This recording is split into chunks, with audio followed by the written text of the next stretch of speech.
أجمعين والصلاة والسلام على رسوله النبي الكريم ومن تبعهم بإحسان إلى يوم الدين. محترم سامعین و سامعات، آج کی قیام اللیل میں 28ویں پارے کی تلاوت کی گئی ہے. اس سورت کی شروعات سورۃ المجادلہ سے ہوئی ہے. اس میں ایک صحابیہ عورت کا واقعہ بیان کیا گیا ہے. انہوں نے نبی اکرم صلی اللہ تعالی علیہ وسلم کے پاس جا کر شکایت تو اللہ رب العالمین سے کی، لیکن جھگڑا نبی اکرم صلی اللہ تعالی علیہ وسلم سے کیا کہ یہ چھوٹی چھوٹی باتیں اس کی وجہ سے بڑی پریشانیاں ہو سکتی ہیں ہماری عائلی زندگی کے تعلق سے. حضرت عائشہ صدیقہ رضی اللہ تعالی عنہ کہتی ہیں کہ میرے حجرے میں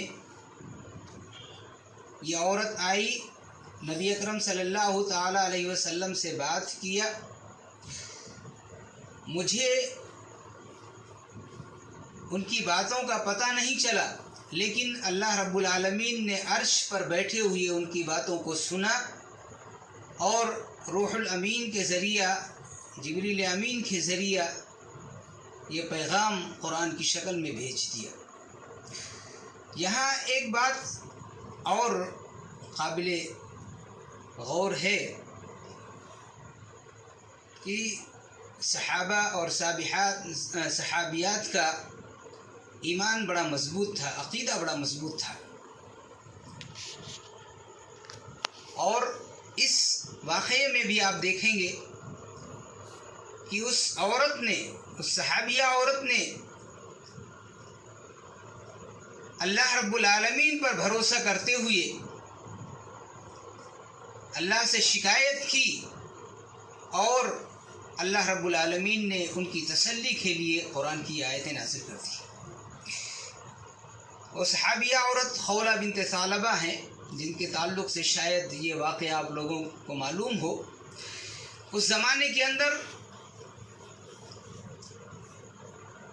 اسلام کے اندر ابھی کوئی ایسی بات نازل نہیں ہوئی تھی اس بات کے تعلق سے. اس دور کے اندر اگر کوئی مرد اپنی بیوی سے اس طریقے کے کلمات کہہ دے، انت علیہ کا ظہر امی، تو اس پر طلاق پڑ جاتی تھی، طلاق ہو جاتی تھی. اوس بن ثابت رضی اللہ تعالیٰ عنہ ایک بوڑھے صحابی ہیں. کبھی غصے میں آ کر انہوں نے اپنی بیوی خولہ بنت ثعلبہ سے یہ کہہ دیا، انت علیہ کا ظہر امی. اب وہ بہت پریشان ہوئیں کہ اس پر تو طلاق واجب ہو جائے گی، میرے بچوں کا کیا ہوگا، یہ بھی میرے شوہر بھی بوڑھے ہیں، ان کا کیا ہوگا. وہ نبی اکرم صلی اللہ تعالیٰ علیہ وسلم کے پاس آئیں اور آپ سے یہ بات کی کہ اتنی بات کہہ دینے سے اتنا بڑا معاملہ پیدا ہو جائے، یہ اچھی بات نہیں ہے. ان کو اس بات کا ایک حد تک یقین بھی تھا کہ اللہ رب العالمین کوئی راستہ نکالے گا، اور اللہ رب العالمین نے راستہ نکالا. جیسے کہ بہت سارے کفارات ہوتے ہیں، قسم کا کفارہ یا کسی اور چیز کا کفارہ ادا کیا جاتا ہے. یہاں پر بھی اللہ رب العالمین نے آیت نازل کی کہ تمہیں کفارہ ادا کرنا ہوگا اور اس کے بعد میں یہ سارا معاملہ ختم ہو جائے گا.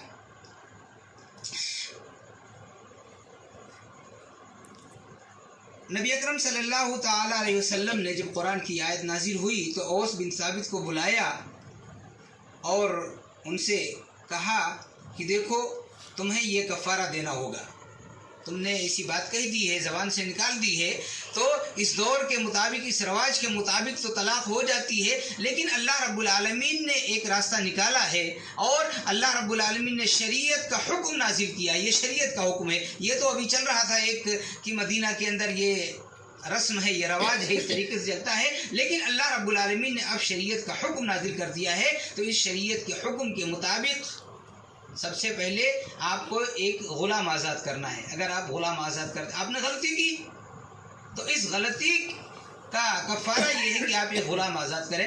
انہوں نے کہا اوس بن صامت رضی اللہ تعالیٰ عنہ نے کہ اللہ کے رسول صلی اللہ علیہ وسلم, میں بہت غریب آدمی ہوں, میں کہاں سے غلام آزاد کر سکتا ہوں؟ تو کہا کہ اگر غلام آزاد نہیں کر سکتے تو پے در پہ 2 مہینے کے روزے رکھو, مکمل 60 دن کے روزے, 59 یا 60 دن کے روزے مکمل کنٹینیو رکھنے ہوں گے. بیچ میں اگر ایک روزہ چھوٹ گیا تو پھر وہیں سے شروعات کرنی پڑے گی. کنٹینیو ہونا چاہیے, اس کے اندر تسلسل کے ساتھ پورا 60 روزہ 59 روزہ آپ کو رکھنا پڑے گا. انہوں نے کہا اللہ کے رسول صلی اللہ علیہ وسلم, میں کمزور آدمی ہوں, بوڑھا آدمی ہوں, 60 روزے رکھوں گا تو مر جاؤں گا, میں نہیں رکھ سکوں گا. نبی اکرم صلی اللہ تعالیٰ علیہ وسلم نے کہا تو ٹھیک ہے, 60 مسکینوں کو کھانا کھلا دو, 60 مسکینوں کو کھانا کھلا دو. یہ کفارہ ہے. پورا آپ جب پڑھیں گے سورہ مجادلہ شروع میں تو اس میں یہی بیان کیا گیا ہے, 2-3 آیتوں کے اندر ہے, اور یہ 2-3 آیتیں پڑھیں گے آپ کو مسئلہ معلوم ہو جائے گا. انہوں نے کہا اللہ کے رسول صلی اللہ علیہ وسلم, مدینہ کے اس کنارے سے لے کر اس کنارے تک, مدینہ کے دونوں حروں کے درمیان مجھ سے زیادہ غریب کوئی نہیں ہے, میں کہاں سے 60 مسکینوں کو کھانا کھلاؤں گا. ایک بات بتاؤں, شاید نہ معلوم ہو, کسی زمانے کے اندر, اسلام سے پہلے, بہت زمانہ پہلے, چونکہ مدینہ پہاڑوں کے بیچ میں ہے, سب پہاڑیاں ہی ہیں, کسی زمانے میں وہاں ایک جوالا مکھی پھٹا تھا.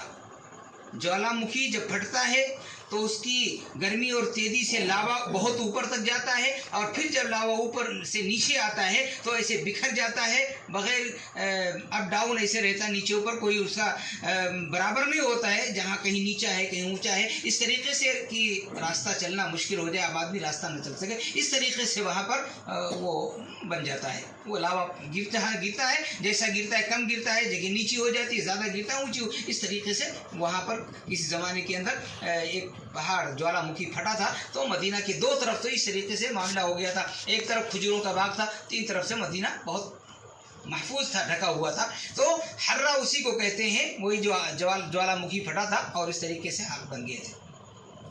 تو انہوں نے کہا کہ مدینہ کے دونوں حروں کے درمیان مجھ سے زیادہ غریب کوئی نہیں ہے. نبی اکرم صلی اللہ تعالی وسلم نے اپنے امہات المومنین کے حجرات میں پتہ کرایا کہ کچھ ہے تو دے دو ان کو. تو پتہ چلا کہ کہیں سے ایک ٹوکرا کھجور آیا ہوا ہے, تقریباً 30 سا کا, 30 سا تقریباً 75 کلو ہو جاتا ہے میرے خیال سے. تو تقریباً 30 سا کا ایک ٹوکرا آیا ہوا ہے. تو نبی اکرم صلی اللہ تعالی وسلم نے کہا کہ ان کو دے دو, لے جا کر یہ تقسیم کر دیں گے, ان کا کفارہ ادا ہو جائے گا. ان کو دیا گیا. تو جانے سے پہلے انہوں نے کہا اللہ کے رسول صلی اللہ علیہ وسلم, جب مجھ سے زیادہ غریب کوئی مدینہ میں ہے ہی نہیں ہے تو میں کس کو تقسیم کروں؟ مجھ سے زیادہ کوئی غریب ہی نہیں ہے, میں ہی سب سے زیادہ غریب ہوں. یہ واقعہ ہے, ایسا نہیں ہے کہ کوئی کتاب و سنت کے علاوہ نہیں. آپ قرآن پڑھیں گے اس میں یہ واقعہ آپ کو مل جائے گا, اور ایسے بہت سارے واقعات ہیں, بہت سارے واقعات اس قسم کے ملتے ہیں کہ آدمی یہ سوچتا ہے کہ یہ کیسے ہو گیا. اور یہاں نبی اکرم صلی اللہ تعالی وسلم نے ان سے کہا کہ اچھا ایسا ہے کہ تم ہی لے جاؤ اور تم ہی یہ سب کھا لو. ہوتا ہے, پریشانیاں جب ہوتی ہیں تو اللہ رب العالمین اپنے بندوں پر ایسے ہی رحم و کرم کرتا ہے. اور آپ دیکھیں کہ ایک عورت نے نبی اکرم صلی اللہ تعالی علیہ وسلم سے یہاں بات کی, اللہ رب العالمین نے عرش پہ سنا اور یہ صورت لے کر بھیج دیا کہ جاؤ اور میری بندی پریشان ہے, اس کی پریشانیوں کا حل اس کے ذریعے سے کر دو, اور پریشانی کا حل کرائے.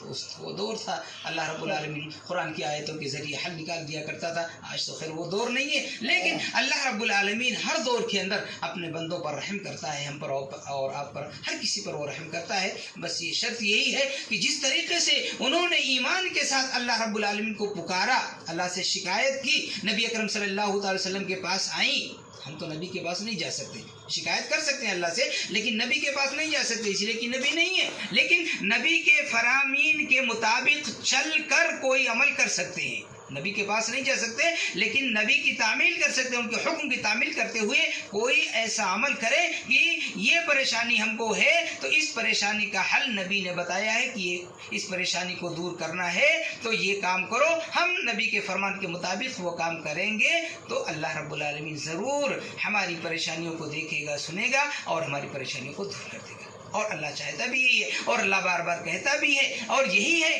کہ اللہ روزانہ روزانہ آخری وقت میں اللہ سمائے دنیا پر نزول جلال فرماتا ہے اور پکار کر کہتا ہے کہ ہے کوئی روزی کا چاہنے والا کہ میں اس کی روزی کو بڑھا دوں، ہے کوئی بیمار کہ جس کی بیماری کو میں دور کر دوں، میں اس کو شفا دے دوں، ہے کوئی مقروض جس کے قرض کی ادائیگی کا انتظام کر دوں، یا اس طریقے سے بہت ساری باتیں ہیں۔